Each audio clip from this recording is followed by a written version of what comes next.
Was it tough to leave Liverpool and go to Swansea, or was it quite an easy decision in the end? I didn't actually give it much thought.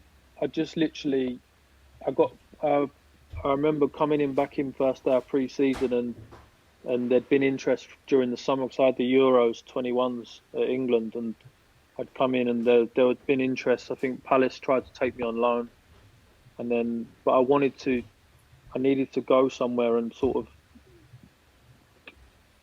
not have to worry about, if you have one bad game or you're still going to play. Do you know what I mean? And I wanted to play every week, and I'd had that at Charlton. Yeah, at Liverpool, I always found myself that you'd play a game, you'd do well, someone would come back from injury like Lucas or Gerrard, and I can make an exception for Gerrard, but they'd come back from injury and they'd play straight away. Yeah. Do you know what I mean? Yeah. And I just felt it weren't right.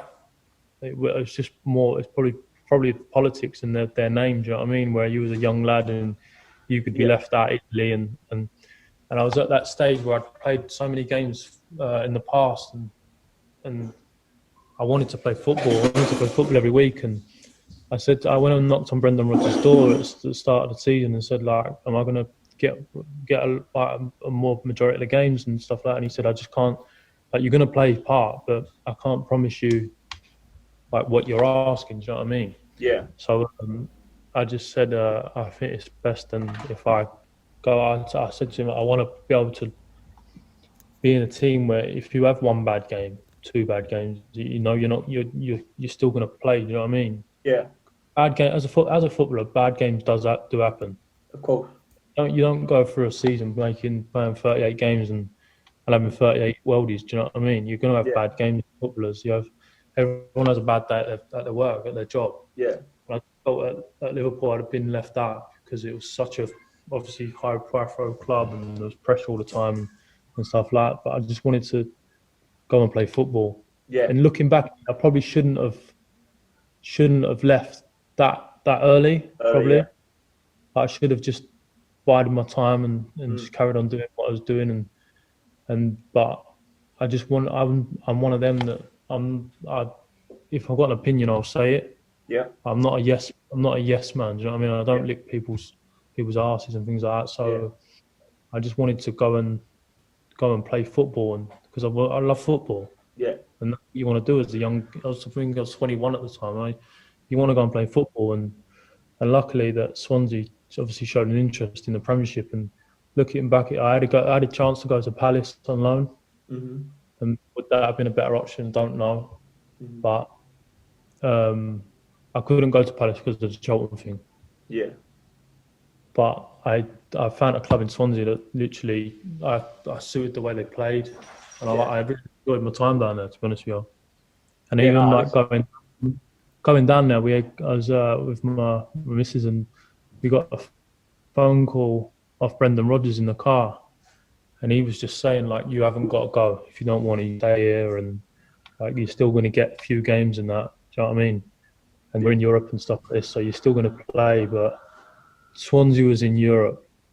Swansea won the Capital Carling Cup, whatever it was back then, and they was in Europe. So I felt like, and I was going to a club where their manager was probably the best manager I've worked under, in Michael Laudrup. Yeah. And I just really enjoyed my time down there. So as soon as I got down there, I made my decision that I wanted to sign there. Do you know what I mean? And knew nothing about the place. I'd only ever been there, and it rains 350 days out of the year down there. But it's a great football club to play for. Yeah. I enjoyed it. Nah, listen, I think, like I say, you can always look back on decisions, can't you, as a footballer, and think, oh, I should have done this, should have done that. But listen, everything happens for a reason. I just think on that one, like I say, looking back on it, I think, it's looking at the way Brendan Rodgers' team's play now, I think you would have suited him. But I also do understand what you're saying there as well. I think with you're the type of player that, because you like to take chances on the ball and try to make things happen, that you don't want to feel like if you have one average game that you're out the side. So it's probably better for you to go somewhere you're going to play week in, week out, right? Yeah, no, exactly that. That was the main reason. The main reason was football related reasons. It weren't nothing to do off the pitch or anything like that. It was just the fact that, if anything, if you had a brain, you'd probably stay at a club like Liverpool and in the city, and you've got the shops and things like that, where the reason why I went to Swansea was just pure football. I'm not going to move to Swansea because of the city. Do you know what I mean? I'm going to stay at Liverpool where there's more things to do. You've got Manchester. Do you know what I mean? But I moved to Swansea to play football, and luckily I got the game time at Swansea that I needed. And it sort of suited me the way I wanted to play football, and I was lucky to go there and have such a good manager in Michael Laudrup, to be fair, and he was a big reason why I went there as well. Yeah, mate. Like, did he sell it? Did he sell? It was there for everyone to see, wasn't it, for Swansea? Do you know what I mean? How well they played, and for you and how you play, it was going to suit yourself. So going there, the manager just put trust in you. Think, right, like you say, if you have one bad game, don't worry about it. You're going to play the next, and you're going to play the next game. So you've got to be a big part, because you was a big part of that Swansea team. Yeah. Weren't you? Yeah, I actually asked when we actually went down for to meet the manager and the chairman, like what the crack is. Do you know what I mean? And he said that you're going to play near enough every week, and luckily that's how it turned out. But he was just, Laudrup's probably one of the best managers that I've come across in terms of the way he wants to play football, like, and the way that suits me, because I obviously hate getting the ball and passing the ball backwards or sideways. I hate it. So he used to step in if someone would do that in training and say, you pass the ball forward, always find the second line and stuff like that. He hated it as well, and he used to join in training and just take the piss out of people, and because he was obviously such a good footballer. Yeah. Was he better than some of the players there in training? Oh, 100%. He used to literally take it around 3 players. Yeah. And lob keepers and things like this, and mate. And I was just thinking, like, this kid is a ledge. They're getting his Ferrari and drive home, mate. Oh, right. He sounds like a ledge. Yeah, so Jonjo, when I look at your time at Swansea, it was kind of fresh off the, Roberto Martinez, Brendan Rodgers, Michael Laudrup, that kind of influence. And when I look at the team, obviously Chico Flores, Ashley Williams, you and Brits in the midfield patrolling it, keeping that possession. So do you feel working Rodgers that aided you in terms of your adjustment into Swansea? Yeah, I mean, even when I was at Liverpool, when you used to play against Swansea, you used to hate it, because even though you was at this top club, you wouldn't see the ball, mate. It was one of them, and it was like, back growing up during your youth, like the youth days at Charlton when you used to play Arsenal. Yeah, you didn't touch the ball. So it was like that. So I was just buzzing to the team that obviously kept the ball and moved the ball. And I remember my first few games there, we was playing in the Europa League in the qualifiers, and we was ripping teams apart.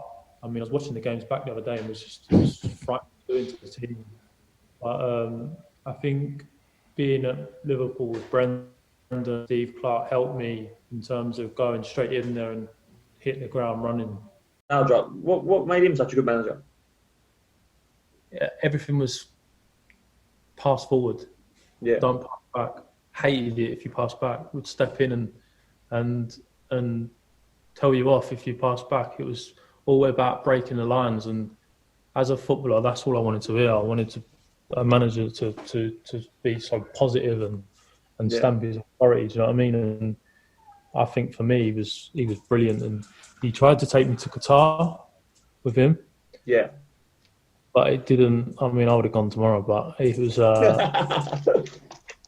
It just never worked out. I think I was about 24 at the time, and there was a guy that I used to go to Foss Lass with down in Swansea, and he was very pally with Laudrup, and Laudrup rang him and said, "Do you think that Jonjo would come?" And he went, "Nah, I think he's too young for that." And I'm like, "You're fucking killing me, Iggy. He's fucking moves to Qatar." Would you? You want to go to Qatar, mate? You want to go? Tax free. Not wrong.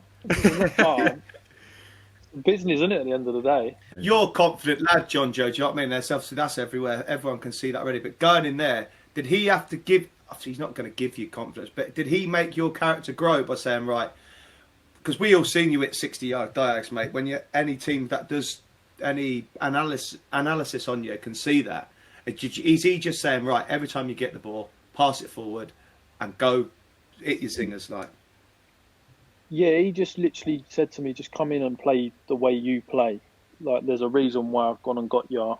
There's obviously, I'd say I was quite cheap at the time, and I was going into a team that wants to keep the ball, and it definitely helped me. And the way he spoke to me and the way he made me feel was just different gravy. But going from Liverpool to Swansea was just such a big, like, culture shock in terms of how things have run. Do you know what I mean? Like, I remember going there and I bought my own plane ticket to go to meet up with the team on pre-season.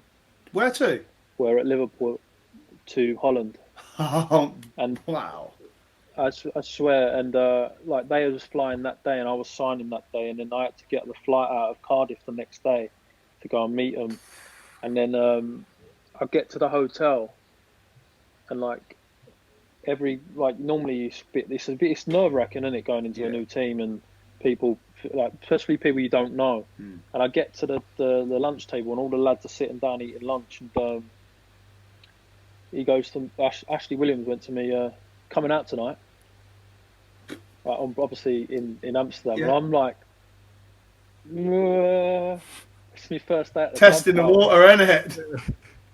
So like they've obviously all gone out, and then but there's a game the next day, a pre-season friendly. Yeah. So, but it was one of them hotels where the lift, like, you can get dropped off in the car park down the bottom in the lift. Yeah. So, I got on the bus and found this out, and it was Garry Monk and Ashley Williams, and they're in the thing. Ash has got all leopard print, like, face paint on and that, where he's been out and things like that, and he's going up in the lift, and Laudrup's going down for brekkie, like the day of the game. Yeah. And Laudrup just goes to him, "Good night," was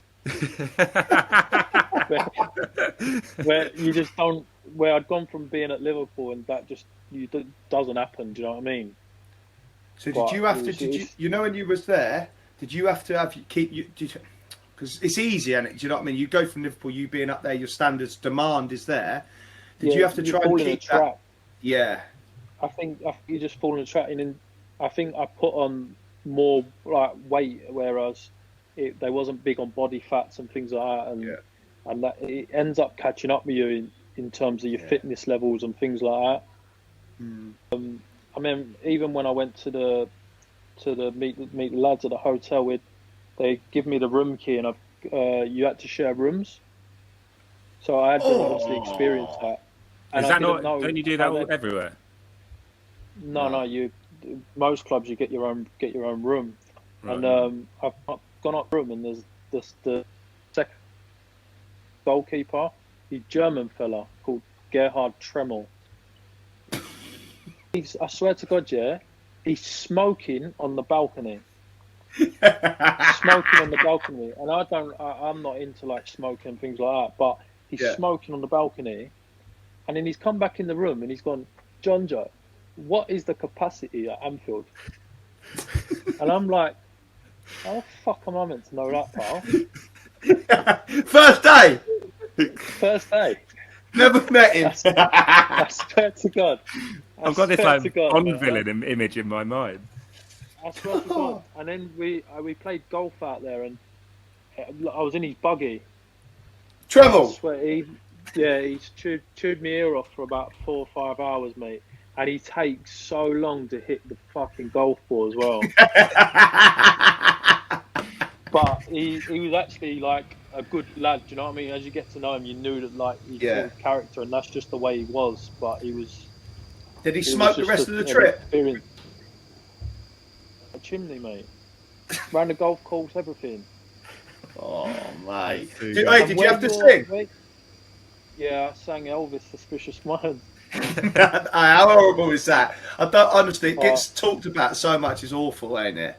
Oh, it's minging, honestly. But now with smartphones, we all see it. I've been at Newcastle for 5 years.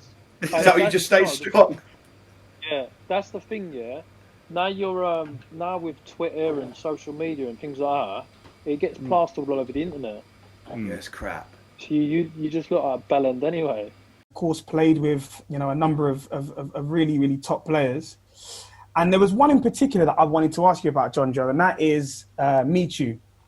So obviously, he had an absolutely outstanding campaign in 2012, 2013, right? And at the end of the season, everyone was doing that celebration. And I think he scored, was it 18 goals in 5 games? And the season before that, he was at Rayo Vallecano, and he scored 15-37 there, right? So he's obviously hit the ground running, first season in the Prem, and he's absolutely just turning up every single week and whatnot, right? After that season, though, it seemed like his form fell off a cliff, and he couldn't really regain form after that. What do you think was the reason for that? Where did it all go wrong for him?